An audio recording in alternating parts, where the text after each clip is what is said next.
Скопје и Прага се поврзуваат со директен лет. На оваа релација ќе лета Визер со субвенции од владата. Секој понеделник, среда и петок. Од меѓународниот аеродром Скопје ќе биде обновена и линијата на Визер до Келн со 4 лета неделно. Секој понеделник, среда, петок и недела.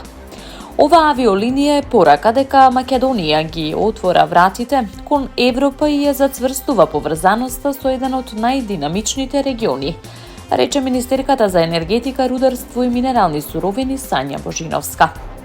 Секоја нова дестинација што им ја отвораме на граѓаните, посочи, е нова можност за подобра економска соработка, за повеќе туристи, за побрз развој на бизнисот и за нови партнерства.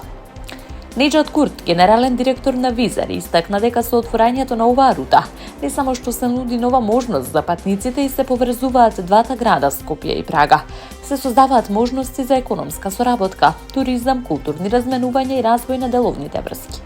Како што најави Курт, следната година се очекува раст од 20% на авиосообраќајот од македонските аеродроми, со над 3,5 милиони патници.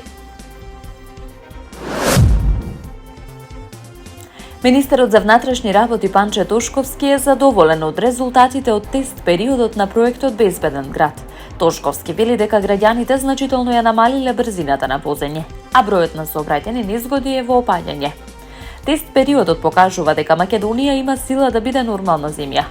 Горд сум што македонските граѓани покажаа дека и во тест период, кога ќе се вметне едно решение, граѓаните сватија и го забавија возењето во рамки на главниот град. Граѓаните покажаа дека можат поинаку и дека сега се вистински европјани. Намалени се бројките на сообраќајки на територија на град Скопје, особено на тешки телесни повреди и смртни последици, истакна министерот.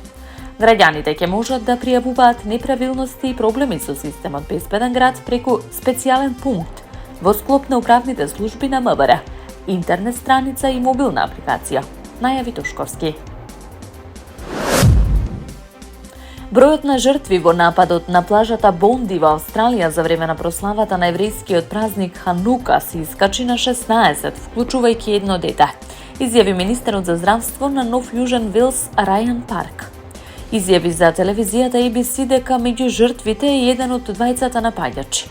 Истакна дека 38 лица се повредени во нападот, се уште се во болница.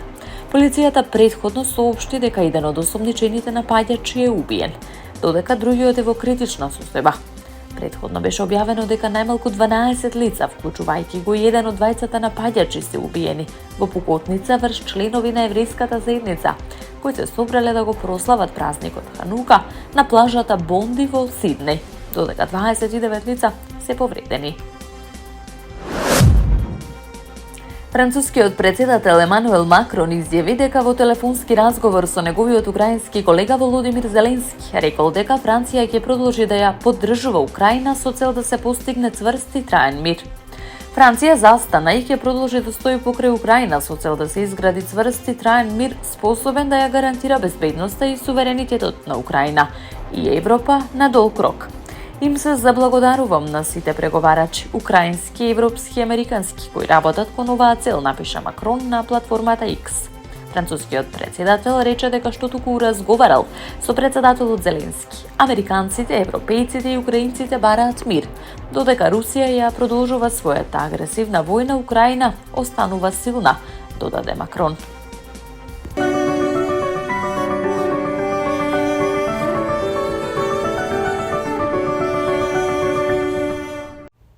Времето денеска во утринските и предпладневните часови поодолни котлини со појава на магла. Во текот на денот сончево со мала до умерена локална облачност, ќе дува слаб променлив ветер.